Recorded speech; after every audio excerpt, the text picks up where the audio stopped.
મનસ્વી એક ઉત્કૃષ્ટ કન્યા લાગી રહી હતી. એનું ધ્યાન આકાશ તરફ પડ્યું ખરું, પણ નજર ભોજન તરફ ગઈ. આકાશ હજુ મનસ્વીને એમ જ તાકી રહ્યો હતો અને પોતાની તરફ આવતી જોઈ રહ્યો હતો. સામાન્ય પુરુષની જેમ આકાશના શરીરમાંથી કંપારી છૂટી ગઈ, પણ બધી જ મહેચ્છાઓને સમેટીને જુવાનીની ઉંમરે મૂકી એક સમજદાર મનુષ્યની માફક આકાશે એક ઊંડો શ્વાસ લીધો અને મોઢામાં કંઈ જ ન હોવા છતાં પાણીનો ઘૂંટડો અંદર ઉતર્યો હોય એમ પોતાના આવેગોને શાંત પાડી પેટમાં ઉતારી દીધા. બરાબર ત્યારે જ મનસ્વીએ એની પાસે પડેલી પ્લેટ લીધી અને દિવાલને ટેકે બેસી ચૂપચાપ ખાવા માંડી. આકાશે પોતાના બેડનો ટેકો આપ્યો ને બરાબર મનસ્વીની સામે બેસી એને જોતો રહ્યો. અંતરમાં મંદ મંદ સ્મિત સાથે એ મનસ્વીને નિહાળી રહ્યો હતો, જાણે એક નાનું બાળક ભોજન મળતા જ એના પર તૂટી પડે એ મનસ્વી એક પછી એક કોળીઓ મોઢામાં મૂકતી જતી હતી અને આકાશ જોતો હતો. પેટમાં થોડું ઘણું પાણી પડ્યા બાદ મનસ્વીનું ધ્યાન પણ આકાશ તરફ પડ્યું. મનસ્વીએ આકાશની બાજુમાં પડેલી ભરેલી પ્લેટ તરફ જોઈ વળી આકાશ તરફ જોયું.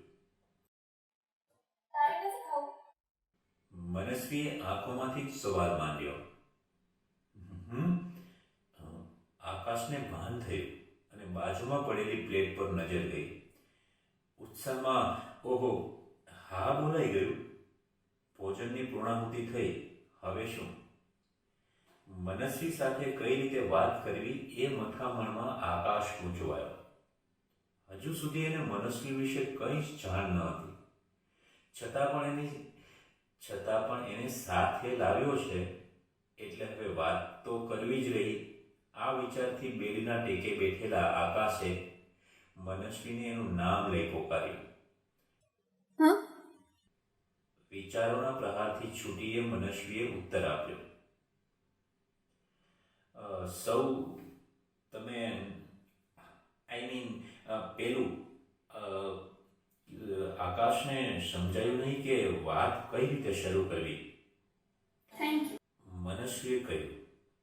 આકાશ હજુ કંઈ સમજે એ પહેલા જ મનસ્વીએ ફરી પોતાની વાત આગળ વધારતા કહ્યું.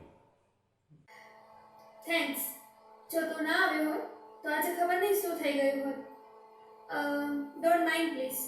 મારાથી આપ કે તમે કહેવાના ડોળ નથી થતા, એટલે હું તું જ કહીશ. તારે જેમ કહેવું હોય તને છૂટ છે.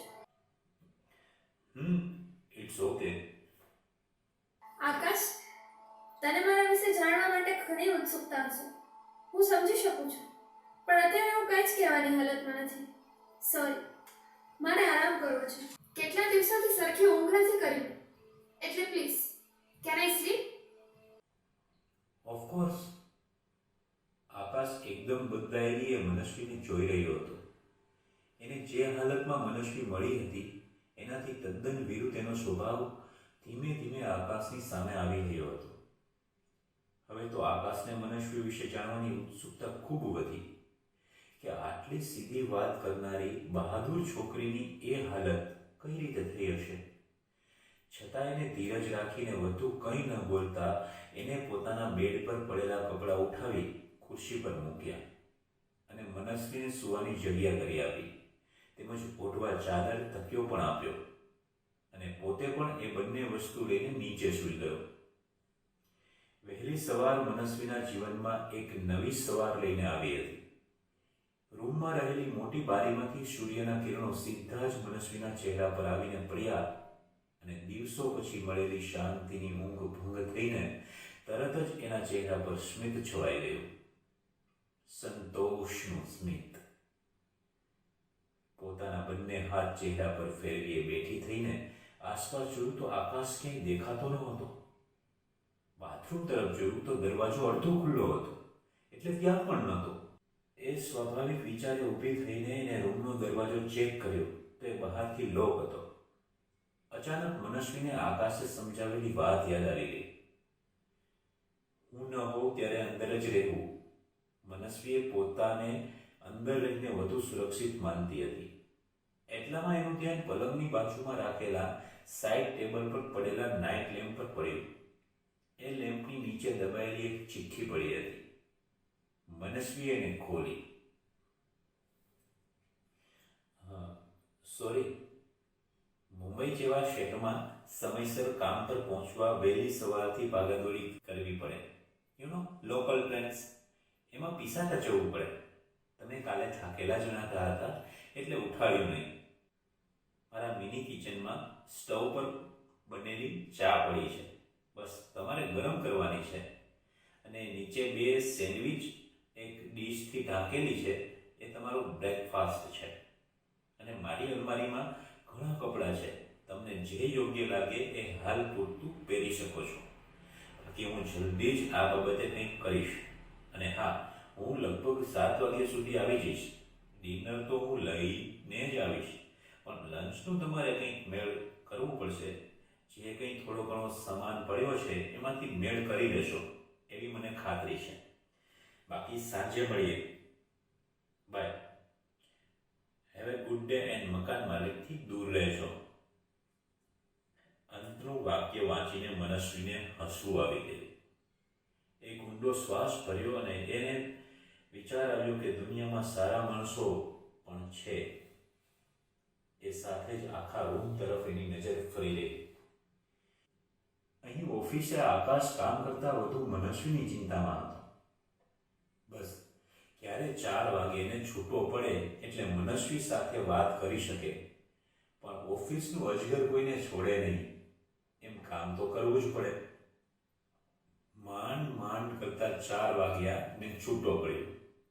વિરલે પાર્લેથી અન્ય કામો પતાવતા બોરીવલી પહોંચતા એમને 1.5 કલાક થયો.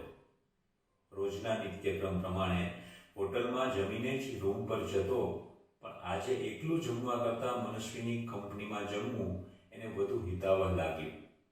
એટલે હોટલમાંથી 2 શાક, ભાત અને રોટલીનું પાર્સલ બંધાવ્યું અને રૂમ તરફ પ્રયાણ કર્યું. ઘર તરફ જતા એનું ધ્યાન નીચેના ઘરના પ્રાંગણમાં આરામ ખુરશી પર બેઠેલા કાકી પર ગયું. કાકી એ તીખી નજરે આકાશ તરફ જોઈ રહ્યા હતા. આકાશ એ બધું જ સામાન્ય છે એમ કહેતું સ્મિત આંટીને આપ્યું. કેમ આજે જમીને ના આવ્યો? આંટીએ હોટલનું પેકિંગ દેખાતા પોલિથીનમાં રહેલા પાર્સલને જોઈને કહ્યું, ના કાકી, આજે ભૂખ નહોતી એટલે થયું કે પછી જમી લઈશ. પછી પાછું કોણ જાય? આકાશે વાત પૂરી કરતા કહ્યું. અંદરથી કાકા બહાર આવ્યા અને વધારાનું આશીર્વચન ઉમેર્યું. બેટા, ક્યારેક ન ફાવે ને તો છૂટથી આવી જવું. તારા કાકી સરસ ભોજન બનાવે છે. આ સાંભળી પેલા તો કાકી હલ્યા, પણ પછી એને પણ હામી ભરી. એટલે આકાશ પણ ખાલી ખોટી હા કહેતો ઉપર જતો રહ્યો.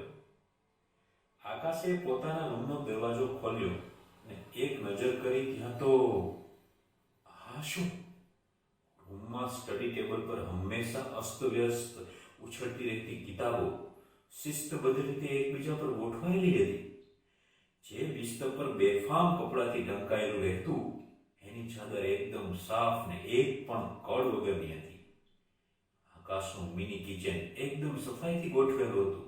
ગમે ત્યાં પડ્યા રહેતા ખાંડ, ચા, કોફી તેમજ મસાલાના ડબ્બા એકદમ વ્યવસ્થિત એક ઉપર એક જરૂરિયાત મુજબ ગોઠવેલ હતા.